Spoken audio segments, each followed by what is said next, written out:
Selamat sore semuanya, masih di channel Dunia Filsafat. Kita akan membicarakan mengenai filsafat sebagai cara pandang untuk menemukan kebahagiaan. Jadi berfilsafat untuk menyadari eksistensi diri kita, juga untuk membuat hidup kita ini kreatif, indah, dan memiliki tujuan. Hal-hal tersebut memang sulit untuk dipahami oleh manusia secara sederhana ya. Tetapi memang manusia pada dasarnya menginginkan kebahagiaan. Seseorang pergi dari pagi sampai malam demi suatu pemenuhan kebutuhan dirinya atau keluarganya. Apa itu membuat bahagia? Sekiranya itu tidak membuat bahagia, tapi kesusahan itu adalah untuk kebahagiaan seseorang. Jadi memang tujuan dari manusia itu ingin bahagia, minimal terpenuhi kebutuhan material ini, badan, makan, minum, mendapatkan pakaian, mendapatkan rumah, aman gitu kan. Jadi manusia memang sepanjang zaman akan selalu merindukan kebahagiaan. Manusia sebenarnya mensiasati hal sehingga dia bisa menyatakan ini bahagia atau tidak bahagia. Manusia sendiri juga yang bisa menentukan apakah kebahagiaan itu ada atau tidak ada. Kadang ada orang yang hidup sederhana, kumpul bersama keluarga, makan seadanya, bahagia.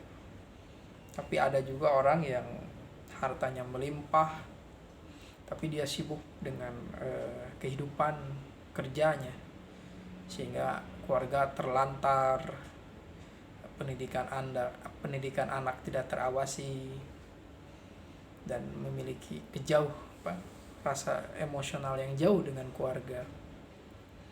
Jadi memang manusia itu mengejar sesuatu yang dia inginkan, tapi setiap keadaan itu memiliki esensinya.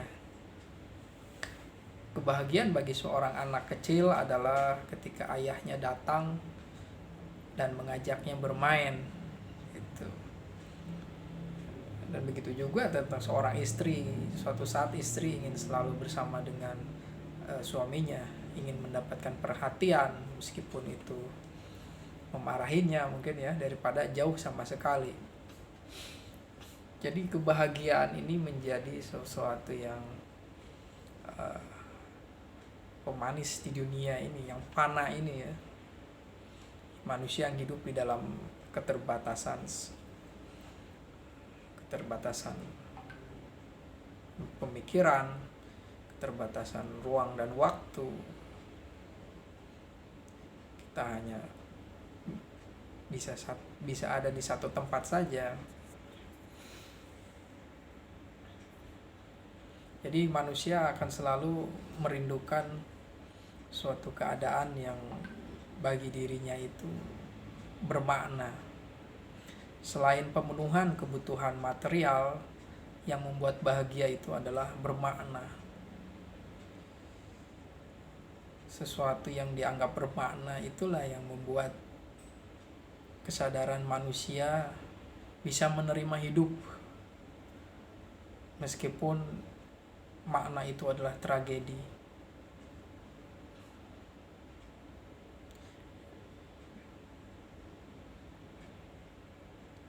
Seseorang yang bahagia ketika perang dunia telah berakhir, bisa berkumpul dengan keluarga, bisa menyaksikan suatu tatanan baru dimulai, bertemu dengan sanak saudaranya, itu suatu kebahagiaan setelah dia mengalami tragedi.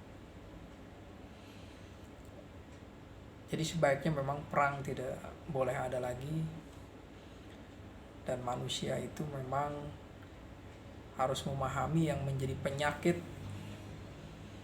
yang menyebabkan Perang Dunia Kedua, yang menyebabkan eksploitasi suatu negara besar kepada negara kecil, itu dikarenakan ketakutan akan tidak terpenuhinya pemenuhan kebutuhan, sehingga mereka menjadi seorang yang egois, dan ego inilah yang menyebabkan manusia berani untuk mengeksploitasi manusia yang lain demi kebahagiaan dirinya sendiri. Jadi kebahagiaan yang bersifat subjektif, kebahagiaan yang hanya dirinya saja, itu sesuatu yang sangat tidak universal ya nilainya itu. Segelintir orang saja yang bahagia tetapi yang lain menderita. Jadi itu sesuatu yang tidak dibenarkan juga. Bagaimana sesuatu kebahagiaan ditopang oleh kesengsaraan ribuan orang? Suatu keberhasilan diraih dengan mengeksploitasi banyak manusia. Nah, pemikiran kritis dari modernisme itu menegakkan suatu rasionalitas hak asasi manusia, demokrasi, dan pembelaan terhadap hak manusia.